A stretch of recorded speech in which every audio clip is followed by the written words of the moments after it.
Hello and welcome to another video. In this one, I'll be talking about the upcoming summer offensive on the Russian side. So, a possible Russian summer offensive.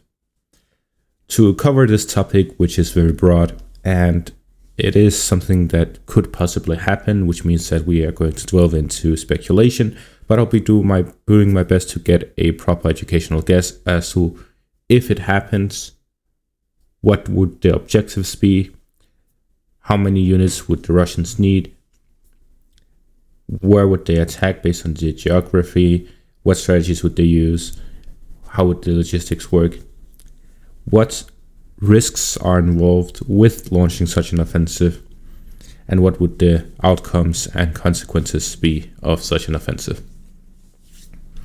So first off, if the Russians are going to launch an offensive, then it is because there is going to be some sort of objective.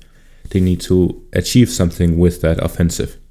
So we have to look at the current situation and the current balance of forces and what has happened over the past few months to see why the Russians would be interested in launching an offensive. So starting out, we see that for the past half a year or so, there has essentially been much of a stalemate. There's not been a lot of advances in either direction. And most importantly, the Russians have heavily focused on launching artillery fights rather than actually engaging the Ukrainian army.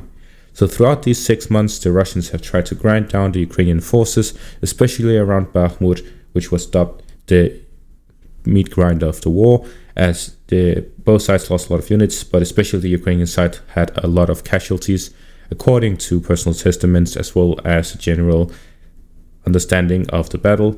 The Ukrainians had a lot of casualties there. So essentially the Ukrainian side has been grinded down a lot over the past 6 months, while the Russian forces have mainly used Wagner soldiers as well as artillery shells to do this grinding. So essentially, we're in a situation where the Russians over the past 6 months have significantly increased their fighting strength by mobilizing a lot of units and sending the newest tanks production, and as well as rapidly deteriorating the Ukrainian capabilities by launching missile strikes constantly throughout these past 6 months. So there's been a lot of heavy fighting, a lot of heavy shelling, and a lot of grinding down Ukrainian units, and a lot of build-up on the Russian side. So looking at that as a whole, we can determine that based on all of the information and all of my day-to-day coverage of the war, that the situation right now is fairly even. Both sides have about the same amount of forces on the front line. The Russians still have their significant firepower advantage, so they actually have the advantage when it comes to this battle of attrition. And they both have a strike force ready in the rear. And what do I mean by strike force ready in the rear? The Ukrainian forces have their built-up units with the NATO equipment, NATO training, and so on, ready for their own summer offensive. And the Russian forces still have a lot of forces in reserve, which I would call a strike force in reserve, as they have a lot of equipment and a lot of training, and they're ready to fight themselves. So both sides have a frontline unit that is spread across the whole front line from the northern side to the southern side, and they are constantly shelling each other throughout the front line at specific areas, grinding down each other, but especially the Russians grinding down the Ukrainians with their superior firepower. Then we have a Ukrainian strike force, which is located somewhere around the Dnieper River, both to the north and to the south, but especially around Dnipro itself. And most likely they're going to be fighting by Zaporizhzhia. Then we have the Russian forces, which most likely have their forces within the Russian territory rather than the Ukrainian territory, or even at the rear in the Russian territory, in the Ukrainian territory. In such a scenario, the Russian forces would most likely focus their offensive in the eastern side rather than in the southern side. And why do I say that? That is because the main objective of the Russian forces in this war is to capture the Donbass region. So they need to capture this area right here. This is also the most well-fortified area of the Ukrainian forces. So in this scenario, most likely they would either want one of two things, and that is depending on their objective. So which two objectives are the possibilities with a Russian offensive. One is to destroy the Ukrainian army, and the second one is to capture territory. In both of these scenarios, the strategy or the objective or the direction of which they're going to start an offensive are very similar. However, how they conduct that offensive will be different. The first objective, which is capturing territory. In this objective, the Russian forces are looking to capture the rest of the Donetsk region, which would completely take control over the Donbas region. With this, the Russian forces will have to push through the Ukrainian defenses, and they have to go around the Slavyansk-Konstantinivka line. So in this scenario, we see that the current situation on the front line is that the Ukrainians have multiple fortified positions. They have the southern part, which is the Velika Novosilka to Uledar area. They have the Donetsk front, which is Avdiivka to Marinka. They have the Slovyansk-Konstantinivka line. They have the Liman line to the north by the Luhansk region. Then they have the defensive position of Siversk, and they have the fortified stronghold of Chasiv Yar, as well as Toretsk and New York.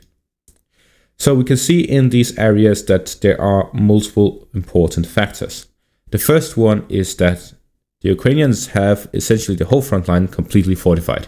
There are no gaps in their defenses. And the general situation is that they are well equipped and a lot of soldiers are at the front line in these areas.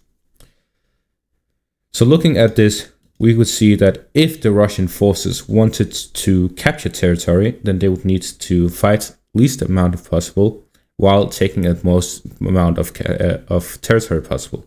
And for that would require encirclement. So the tactics used here would be a two-pincer maneuver. This is something that was covered a lot during the start of the war, as everyone expected the Russians to launch these big aero offensives, but they never did. However, we can go back to that now as the Russians have mobilized and built up their forces, so they're now actually capable of doing these big aero offensives, so we can try looking at those. So essentially, if they want to avoid as many of these blue lines as possible, then the obvious answer would be to go around them. So in this scenario, we see the Russian forces want to capture as much territory as possible, and to do that, they would need two things. The first one is the southern flank, and the second thing is the northern flank. So the southern flank is the Uledar line. They would need to go through Uledar, and for that, they would need to essentially take advantage of this area between Marinka and Uledar, as that is an area which has a few villages, comparably to the distance between the two cities, and the Russian forces will need to take advantage of this area and push through to the southern flank of the Donetsk region. As for the northern flank, we have the city of Liman. If the Russians want to gain control over the northern flank, the Russian forces would have to take control over the Severodonetsk River that runs to the north of Slovyansk. So they need to recapture Liman after the Ukrainian forces recaptured it in the fall. And then they would need to gain control over the Oskil River. For this, they would have full control over the northern flank. However, the issue here lies with the fact that from the experience from last time, the Russians had a very difficult time crossing the river line and flanking Slovyansk. Therefore, the most likely scenario after the Russian forces captured the northern flank would be a push through from the Bakhmut direction, attacking Slovyansk head-on from the east and cutting off Siversk. This would isolate Siversk from the rest of the front line and allow the Russian forces to attack Slovyansk directly. If the Russian forces are attacking Slovyansk by artillery fire from the north and straight-ahead attacks from the south, then they would be able to push westwards, especially if they're able to attack in the direction of Izium. If they can manage to take control over Izium again, which is a city which is very important logistically, as it has connections both to Liman as well as to Russia itself, then they would also have the city itself, which is laid in between the two sides of the Severodonetsk River, which means that if they gain control of the Izium, then they would be able to transport a lot of troops across the Severodonetsk River. So the Russian forces would need to attack Sloviansk, gain control over Liman and the north of the Severodonetsk River, and then they would have to gain control over Izium again, and then push westwards of Sloviansk, flanking the city, also flanking the whole defensive line in general. And combining that with an attack to the south, which will be focused around Pokrovsk. Why is it focused around Pokrovsk? Because if we take a look at the logistics of the city, we can see that the Ukrainian forces have two main logistical lines that supplies the Sloviansk area. They have one that goes through the north all the way to Sloviansk, and then we have one to the south, which goes through Pokrovsk. So essentially, the Russian forces would have to gain control over Sloviansk and Pokrovsk, and then they will gain control over all railways that goes in and out of the Donbas region. Therefore, the main targets, the main objectives of a offensive by the Russian forces in the Donbas region would be Sloviansk and Pokrovsk. So in this scenario, we see that the Russian forces wants to push through to the north of Uledar and the south of Marinka, trying to push northwards towards Pokrovsk and westwards to the border of the Donbas region. As for the northern side, they want to gain control over the north of the Severodonetsk River, gain control over Liman and Izium, and then pushing westwards, west of Sloviansk, flanking the Ukrainian defensive line, and pushing northwards from Bakhmut in the direction of Sloviansk, attacking it head on, and taking control over the Siversk area by cutting it off and encircling it from the rest of it. In this scenario, we then assume that they succeed with these operations, and then they have control over Sloviansk, they have control over Pokrovsk, they have control over Liman and Izium. Then the whole Donbas region has essentially fallen, as the Russian forces will be able to completely cut off and encircle the rest of the region, as well as prevent any supplies coming in and out of the city. So that is the objectives, tactical planning, and the geography and environment all covered. Then we have to take a look at the forces involved, the logistics, and the risks and obstacles connected to this. So starting out the logistics, we can see that the Russian forces generally across the Donbas region have a lot of supply lines. They need to further improve this situation by gaining control over the Oskil River line, Izium and Liman for the northern flank, otherwise they would be unable to attack Sloviansk properly. And then in the southern side, they would need to push through, capture the cities of Uledar, Marinka, and generally free Donetsk, the city itself, from all of the nearby villages like Avdiivka and so on, to gain proper control over this area, which will allow them to use Donetsk as a supply hub for this southern flank, as well as further incursions into the southern parts of the country. So essentially, the Russian forces will need to free up Donetsk, capture Liman and Izium. That is the logistical needs for this offensive if they want to succeed. As for the obstacle and risks, the Ukrainian forces of course have their own strike force, so if the Russian forces start with launching an offensive, then they would be in a situation where if this offensive fails, the Ukrainians can launch a counteroffensive, taking advantage of the weakened state of the Russian forces, or they could launch a counteroffensive exactly where the Russians are attacking to prevent their success by attacking them head on and meeting them on the field rather than just taking defensive positions. However, something very common with the war so far is that whenever Ukraine decides to stand their ground and defend, they usually take positions in some cities for the stronghold effect of the urban warfare. So essentially, if the Russian forces meet the Ukrainians on the field, then they are most likely to have the upper hand, while the Ukrainians will most likely try to take control over some cities and hold those instead. So most likely in a case where the Russian forces attack from the south or attack from the north, or do both of these to do a flanking maneuver encircling the Donbas region, the Ukrainian forces will most likely try to hold on to the Sloviansk-Konstantinivka line, as well as Izium and Liman, to try and prevent the Russian forces from taking control of it, or at the very least delaying them as much as possible for their own strike group to counterattack this offensive. So the Ukrainian forces, their largest advantage would be that they are on the defensive and that they have fortified positions that they can defend to prevent a Russian success with their offensive. However, the Russian forces seem to have severely attacked all of the Ukrainian positions, grinding them down and preventing them from building proper defenses that are able to withstand a proper Russian offensive. What forces would the Russians need for this? They would need a lot of armored companies for their strikes, for any possibility of breakthrough, especially by the Uledar area. If the Russian forces are looking to attack Pokrovsk, then they'll need some armored divisions to attack from the southern flank, which will allow them to cross through these open fields and attack and flank the Ukrainian positions. Because the current situation is that the Ukrainian forces in the southern parts have sparsely populated areas. They are much more combined and dense in the northern parts, where in the southern parts they are sparsely populated, which means that if the Russians want to push through the south, they would need to push through with armored divisions. They would also need to clear the mines and wear down the Ukrainian defenses if they want to completely succeed in the southern front.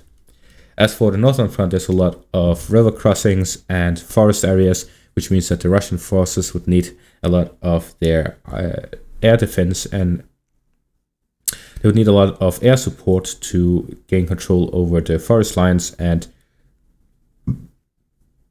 prevent the Ukrainians from gathering enough troops to ambush or counterattack Ukrainian positions, Russian offensives. And at the same time, they'll need a lot of recon to make sure that they aren't getting ambushed in any of these areas, as it will be difficult for them to detect them without these recon capabilities. And then they will also need some river crossing capabilities if they want to gain control over the Izium area, as well as flank the Sloviansk area to cut off the supplies going in and out of the Donbass region. They would also need to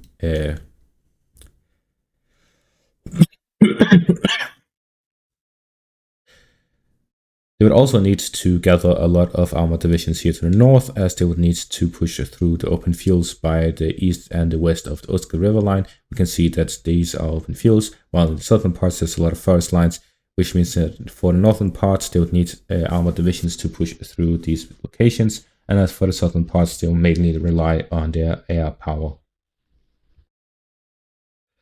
So if the Russians launch an offensive, there are two things we have to take into account. The first one is, if they launch an offensive, most likely this will happen after a Ukrainian offensive. Why do I say that? That is because the Ukrainians are preparing heavily for their own offensive. If the Russians launch an offensive now, then they would be met with a Ukrainian counteroffensive, and that would severely and that would be very risky for the Russian forces. Because if they manage to advance and are cut off, or if they're simply taken advantage of in this scenario where they launch an offensive, that could end in a devastating way, and the Russians aren't looking to take any of such risks.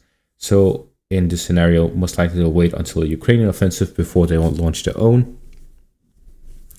And the second one is that the consequences of this is that they're putting a lot of their units at risk, and they have to sparsely defend other parts of the front line, which means that most likely they'll try to hold the front line as much as they can and hold back a Ukrainian offensive before launching their own offensive. However, the risk of this is that if the Ukrainian offensive succeeds, or if they severely degrade their Russian capabilities with their own offensive, then that would limit the ability of the Russian forces to launch their own offensive. So there's a high risk of them being unable to launch their own offensive based on the fact of the success of the Ukrainian offensive. If the Ukrainians succeed, then it will be difficult for the Russians to hold and do their own offensive. If the Ukrainians fail drastically, then the Russians will most likely launch an offensive as soon as possible to gain as much as possible from the situation, to take advantage of the situation. However, something that is very clear is that today the situation is completely different from what it used to be. The Russian forces are severely more capable, and the Ukrainian forces have degraded over the past 6 months. So it is very difficult to predict what would happen and who would succeed, but this is my best take on it, and that's going to be all for this video. Thank you all for watching, and have a great day.